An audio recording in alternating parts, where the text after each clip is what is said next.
Imagine a young girl born into poverty, dreaming of a better life, but instead, she's forced into a marriage with a man more than twice her age, a billionaire with secrets darker than night. What if I told you that behind the glittering cars, the luxury mansions, and the dazzling wedding attended by the richest and most powerful, lies a chilling truth, one soaked in dark magic and sacrifice? This is the story of Amarachi, a girl caught between worlds, whose courage would ignite a battle between light and darkness. A story of greed, betrayal, and the price of blind faith. Stay with me as we unravel a tale that is not just African, but universal, where wealth cannot buy peace, and true freedom comes at a cost.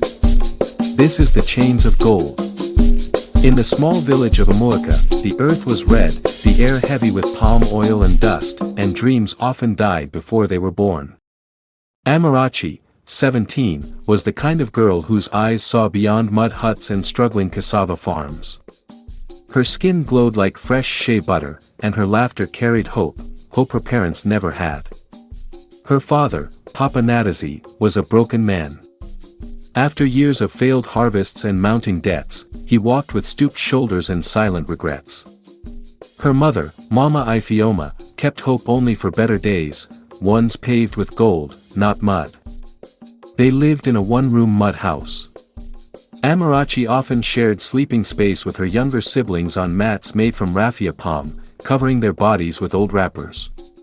There were no luxuries, only the cracked radio that sometimes played gospel music on Sundays, and Mama's dreams of marrying Amarachi to someone with money. And one evening, that dream arrived, not on a bicycle or in a village bus, but in a convoy of black SUVs that dusted the streets and silenced every mouth in Amarachi. Out stepped a man, Chief Odogwu Anin, his agbada flowing like ocean waves. He was 75, with skin like scorched wood and a smile that never reached his eyes. Rumors had always followed him, whispers of his 4 wives, his luxury mansions in Abuja and Lagos, his endless stream of wealth. No one knew how he made his money, only that when he appeared, he came bearing golden envelopes and iron promises. "Your daughter is beautiful," he said calmly to Papa Nadazi. "I want her. She will be my 4th wife." Mama Ifioma gasped, covering her mouth. Papa Nadazi stammered, "Ah. Chief. Amarachi is only 17. She will be well cared for," Chief Odogwu said, dropping a black suitcase on the wooden table. It opened with a click. Inside were bundles of Naira notes, more money than Papa Nadazi had seen in his entire life. "This is only the beginning. There will be more, cars, land, comfort." The air went still. Mama Ifioma touched the crisp notes like holy cloth. Papa Nadazi's eyes welled with tears, not of joy, but of escape. Amarachi, standing behind the curtain, watched it all. She knew her life had just been sold. It was the biggest wedding Amarachi had ever seen. Private jets landed in nearby Owerri Airport. Billionaires, governors, and kings sent gifts, golden bracelets, beaded crowns, cows, even a Rolls-Royce parked in front of the village church. The villagers called it a wedding from heaven. But Amarachi felt like she was walking into a tomb. Her dress was white silk imported from Dubai, her hair braided with coral beads. Cameras flashed, women danced, and her parents laughed in newfound pride. Her mother had been given a brand new Toyota Prado. Her father wore a white agbada worth thousands. "Smile, daughter," Mama whispered. "Your life is changing." Amarachi turned to look at Chief Odogwu, dressed like royalty, his gold teeth flashing, surrounded by his other 3 wives, each eerily quiet, dressed in matching wrappers, their faces expressionless. A chill crawled up her spine. That night, Amarachi lay beside him in a mansion so cold, it felt like a palace of spirits. Somewhere in the dark, she heard a baby crying, but there were no babies in the house. Days turned into weeks. Amarachi's parents were now living in Owerri, in a 3-bedroom flat with AC, flat-screen TVs, and bags of rice taller than Mama herself. She posted photos on Facebook, "Thank God for our son-in-law, Chief Odogwu." In Amarachi, everyone respected the Natazi family now. Amarachi's siblings were withdrawn from the local school and sent to private ones in the city. People came from far and wide to beg Mama Ifeoma for help. But Amarachi was sinking. Chief Odogwu was generous in public, but in private, he was cold. He never hurt her physically, but his silence and strange movements at night haunted her. Every midnight, he would leave the bed and go into a hidden room behind his study room. She once tried to follow, but the door was made of solid iron and locked with a padlock that glowed red under the moonlight. And the other wives? They never spoke. They only watched her, like statues carved in fear. Then, the nightmares began. She saw children crying in blood, screaming for their mothers. Shadows chased her in her sleep. And then, the pregnancies began. Her first child, a boy, was born silent.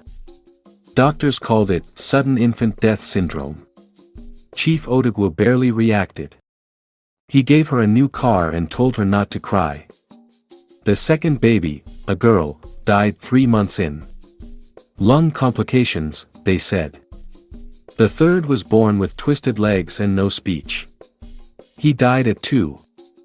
By the 4th pregnancy, Amarachi broke down. Mama, she cried during a secret visit. This is not normal. Something is wrong. This man, he is not who he says he is. But Mama Ifeoma wouldn't hear of it. Amara. Don't bite the hand that feeds us. Are we suffering again? You're just tired. Pray, fast, be strong. Mama, my babies are dying. Nonsense. Don't speak ill of your husband. It is God who gives and takes. Amarachi fell to her knees. They were blinded. Blinded by luxury. By iPhones and foreign perfumes and shopping bags from London. She was alone in this prison made of gold. One stormy night, when thunder shook the mansion's windows and the power flickered, Amarachi stood in the hallway barefoot, clutching her bedspread around her shoulders. She had been awakened again, by the sound of chanting. It came from behind the iron door in Chief Odogwu's study room. Strange, rhythmic sounds. Whispers in languages she didn't understand. Voices that didn't belong to this world. She crept closer, her heart pounding like a talking drum. The door was glowing faintly again, red lines pulsing along the edges. Suddenly, she heard it, a child's scream. Louder than anything she had ever heard. Followed by silence. She stumbled back and ran into the corridor, straight into the first wife, Madame Chinyere. The older woman gripped Amarachi's wrist. Her eyes were empty. You saw nothing, Chinyere whispered. You hear me? Say nothing. That is how we survive. Amarachi stared at her, trembling. Chinyere added coldly, 3 wives before me have disappeared. Just vanished. We never talk. If you value your life, keep your mouth closed. And then she walked away, leaving Amarachi standing alone in the dark. 2 weeks later, Amarachi was at a high society event with Chief Odogwu. Politicians, pastors, and celebrities flooded the gold-decorated hall in Lagos. While Chief Odogwu networked with governors and oil tycoons, Amarachi sat quietly at the edge of the hall, sipping pineapple juice. Then, a familiar voice. Amara? Amarachi Natazi. She turned, and gasped. It was Ngozi, her childhood friend from secondary school. Back then, they used to share roasted corn under the mango tree and dream about becoming nurses. Ngozi looked radiant. But she was modest, dressed simply, her head wrapped in a geli, a cross necklace around her neck. Tears welled in Amarachi's eyes. They hugged tightly. And Amarachi felt something she hadn't felt in years, peace. Ngozi introduced her husband, Pastor Nathaniel, a humble, soft-spoken man with kind eyes. He didn't seem impressed by the wealth surrounding them. Instead, he quietly observed, as if he saw something deeper. I've heard of Chief Odogwu, Pastor Nathaniel said. But I've also heard whispers. Ngozi touched Amarachi's hand. If you ever want to talk, day or night, I'm here. You look tired, Amara. I know pain when I see it. Amarachi couldn't speak. Her mouth was dry. But she nodded. That night, for the first time in years, she whispered a broken prayer before sleeping. God, if you're still there, help me. 3 nights later, in another mansion, miles away, Pastor Nathaniel shot up from bed, drenched in sweat. He had seen a vision. A girl in a white dress, surrounded by shadows. Children crying. A man covered in blood, chanting in front of a black altar. Ngozi, he said, panting. It's Amarachi. Her life is in danger. Ngozi sat up. What did you see? There is blood on her husband's hands. He is sacrificing his children. He made a pact with darkness. Ngozi's eyes widened. We need to help her. Pastor Nathaniel nodded. We must fast. And pray. God is about to move. Back in Chief Odogwu's mansion, Amarachi woke from a nightmare. This time, she saw her unborn child screaming from inside her womb. The child's mouth was open, but no sound came out. She screamed aloud, clutching her belly. And in the hallway, the first wife watched from the shadows. On the night of her 5th pregnancy, Amarachi began to bleed. It was sudden, thick, dark blood staining her clothes. As she stood in the master bathroom, she screamed, but no one came. The entire house was silent, too silent. She staggered toward the corridor, calling for help. Then she saw them. Chief Odogwu. His 3 wives. 2 men in black robes. They stood around a burning pot in the inner chamber, the one behind the locked iron door, now mysteriously open. Candles flickered in a circle of salt. On the floor lay her photograph, and a small doll soaked in red liquid. Chief Odogwu was chanting. His lips moved rapidly, eyes glowing unnaturally. Amarachi screamed. Odogwu. What is this? Everyone turned. And the last thing she saw before she collapsed was the second wife raising her hands, whispering, It's your time. She blacked out. Amarachi woke up 2 days later in a private hospital in Abuja. A nurse told her she had lost the baby. Again. But Amarachi no longer cried. She stared blankly at the ceiling. Her soul felt empty. Her body felt like borrowed flesh. Chief Odogwu came to visit. He brought her a diamond necklace, kissed her forehead, and said, Rest well. You'll be fine. Then he left. That night, she took her phone and called Ngozi. I'm ready, she whispered. Please help me. I want to leave. I want to be free. Ngozi didn't hesitate. I'm coming tomorrow with my husband. Get ready. Amarachi smiled faintly for the first time in months. She didn't know it yet, but the biggest battle of her life was just beginning. Pastor Nathaniel arrived in a modest car. Ngozi wore a long dress with her Bible clutched in her hand. They told the nurses they were relatives. Amarachi snuck out in a borrowed hoodie and scarf. No one noticed. Until 2 days later, when Chief Odogwu's guards arrived and found her room empty. He was furious. But he didn't panic. He simply returned to his chamber, opened his black book, and placed a red mark on her photograph. She cannot escape, he muttered. Not while the pact is still sealed. Meanwhile, Amarachi was hidden in a Christian retreat center in Jos. Pastor Nathaniel began daily prayers and deliverance. Amarachi cried through every session, coughing black bile, screaming in tongues she never learned. At night, she dreamed of children again. This time, they were calling her name. Free us. Free us. Weeks passed. Amarachi grew stronger. Her eyes brightened. Her spirit lifted. She fasted. She prayed. And then one day, during a night vigil, Pastor Nathaniel placed his hand on her head and declared, "Every evil altar raised against this daughter shall fall tonight. In Jesus' name." As he prayed, Amarachi convulsed and let out a scream that shook the walls. In that moment, miles away in Chief Odogwu's mansion, the iron door cracked. Smoke filled the room. One of the other wives collapsed and died instantly. And the red book, where Amarachi's name was written, burst into flames on its own. Chief Odogwu screamed. The battle had begun. The morning sun cast a cold light through the windows of Chief Odogwu's mansion.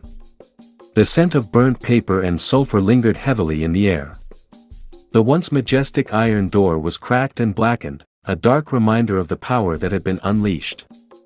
Chief Odogwu sat alone in his grand office, his face pale but his eyes burning with fury.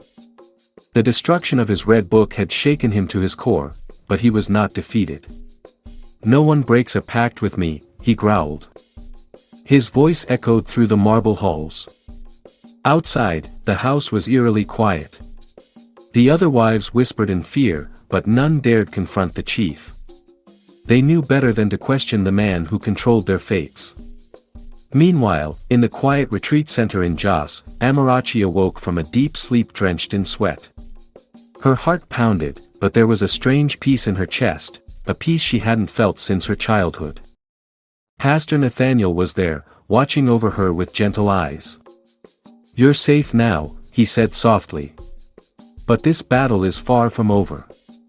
Amarachi nodded.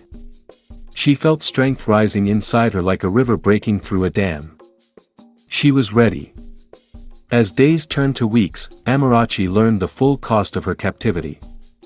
She told Ngozi and Pastor Nathaniel about the children, her babies, some lost, some born weak and silent. The truth was darker than she had dared to admit. Chief Odogwu was sacrificing them, using their blood to feed his dark power. Ngozi gasped. "How did your parents not see?" Amarachi shook her head. "They were blinded by gifts, by money and cars. They thought it was all blessing. But I told them. I warned them. I begged them to listen. But they were deaf." Tears streamed down her face. "My parents, they don't believe me." Pastor Nathaniel placed a hand on her shoulder. "We will pray for their eyes to open. God is merciful." But Amarachi knew the road ahead would be painful, and lonely. Back in Lagos, Chief Odogwu called a secret meeting. Around the grand table sat his most trusted advisors, politicians, businessmen, and mysterious figures cloaked in shadow. "We must find her," Odogwu said. "She threatens everything." One advisor, a sharp-eyed woman named Mama Efmina, nodded. "We have spies in Jos. She will be found." But Odogwu shook his head. "No. She is protected by a man of God. Our usual tricks will not work." He paused, then smiled coldly. "We must fight with fire." He pulled from his drawer a small carved statue, blackened with age. "This is the key," he whispered. "To crush her spirit, we must break the chains that bind her faith." At the retreat center, Amarachi struggled with the shadows in her mind. Even as she grew stronger physically, fear and doubt gnawed at her soul. "How can I fight a man who controls everything?" she asked Pastor Nathaniel one evening, her voice trembling. He looked at her with gentle determination. "Amarachi, the chains you feel are not made of gold, but lies.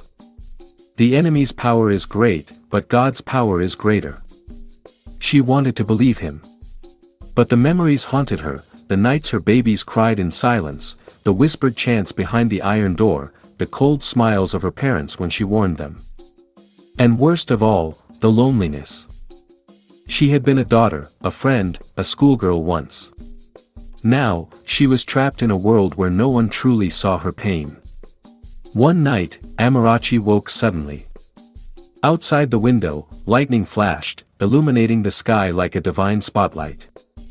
She knelt on the cold floor, hands trembling. God, she whispered. If you hear me, if you are real, save me. Save my children, even those I never met. Tears fell like rain. Then, as if the heavens answered, she heard a soft voice. Amarachi. I am with you. She felt warmth fill her heart, a seed of hope. Her prayer was not unheard. Back in Lagos, Mama Efmina prepared to leave for Jos.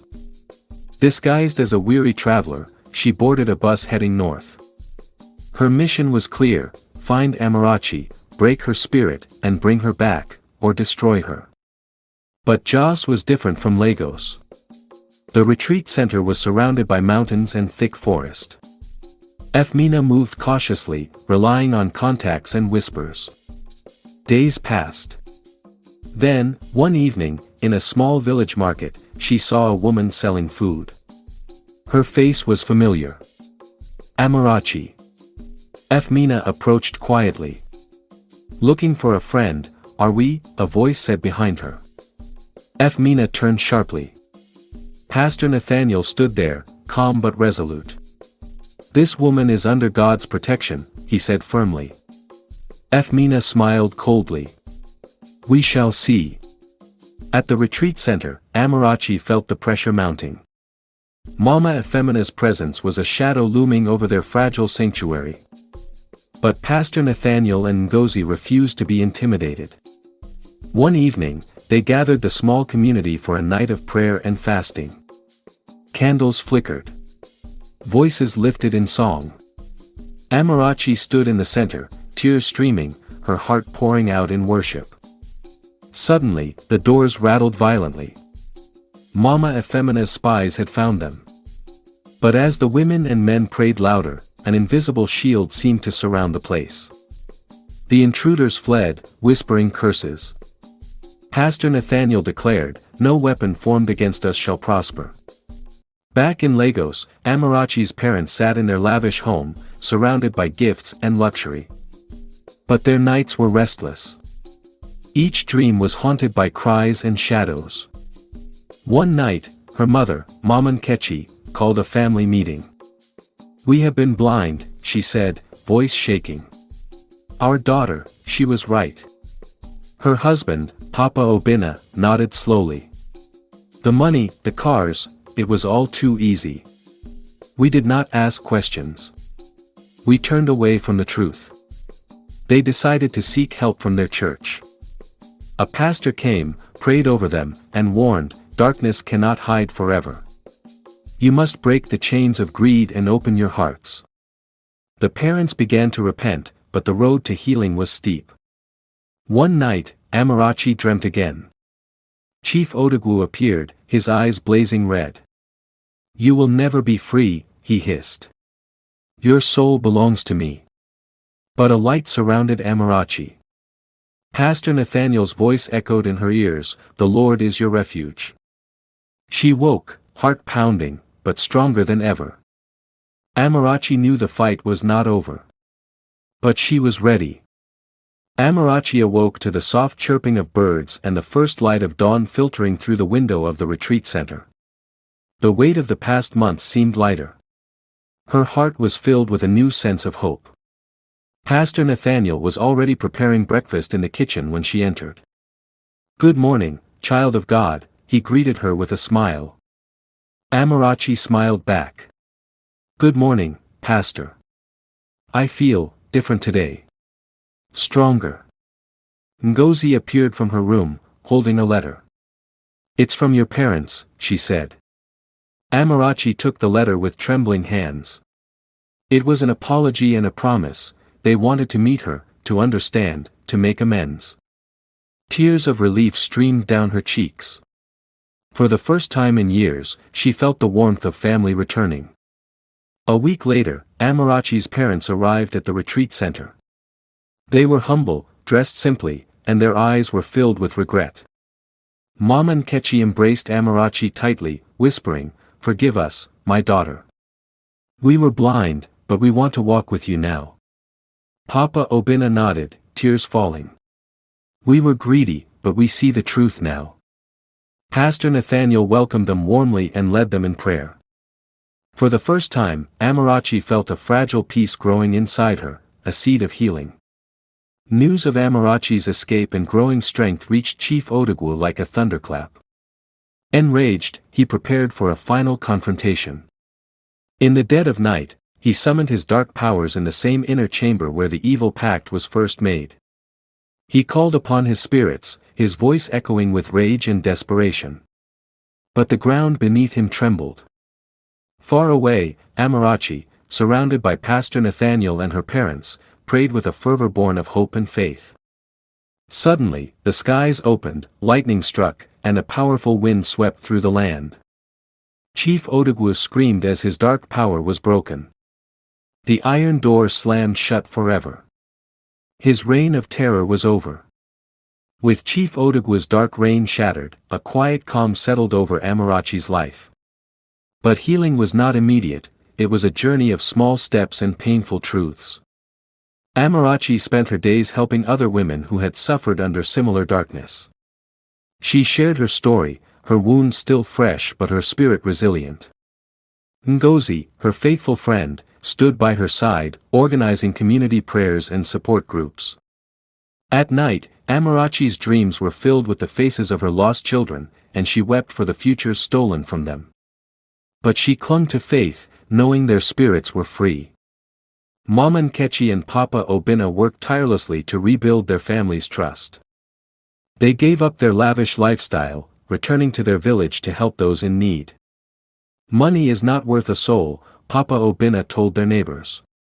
We were fools blinded by gold. Mama Nkechi became a vocal advocate against forced marriages, speaking at churches and schools. Together, they sought forgiveness from Amarachi, who, though wounded, began to forgive. Their reconciliation became a symbol of hope in the community. Far away, Amarachi's secondary school friend, Ifeoma, now married to a strong man of God, received a vision during prayer. She saw Amarachi's struggle, the dark chains, and the light breaking through.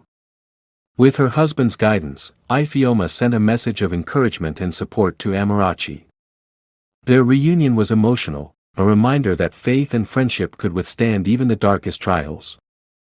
With Chief Odogwu's power broken, the authorities in Lagos began investigating his dark empire. Evidence of occult practices, illegal dealings, and abuses surfaced. Amarachi, supported by Ngozi and Pastor Nathaniel, testified against the chief and his network. The trial was a sensation, exposing the hidden dangers behind wealth and power. Many prominent figures who attended the wedding distanced themselves, their reputations stained. Justice was served, and Chief Odogwu was sentenced to prison. Freed from the chains of her past, Amarachi returned to school, determined to finish her education. She started a foundation to help girls trapped in forced marriages and to fight occultism's influence. Her parents stood proudly by her side, now true partners in her mission. Her faith, once fragile, blossomed into a bright light. Amarachi knew the journey ahead would not be easy, but she was no longer afraid. One evening, as the sun set over Jos, Amarachi stood outside the retreat center, watching the sky turn shades of orange and purple. Pastor Nathaniel joined her. Your story is one of victory, he said. But remember, the greatest chains we break are those within. Amarachi smiled. I am ready. Ready to live fully, love freely, and walk in the light. The wind whispered softly through the trees, as if the earth itself was blessing her new beginning. Lastly, God is the greatest. If Amarachi's story moved you, don't let the journey end here. Hit that subscribe button now and join our community where we bring powerful African stories to life, stories filled with truth, drama, and hope. Subscribe, like, and share to help us shine a light on untold tales that inspire and awaken. Your next unforgettable story is just one click away. Stay with us, and let's explore these amazing journeys together.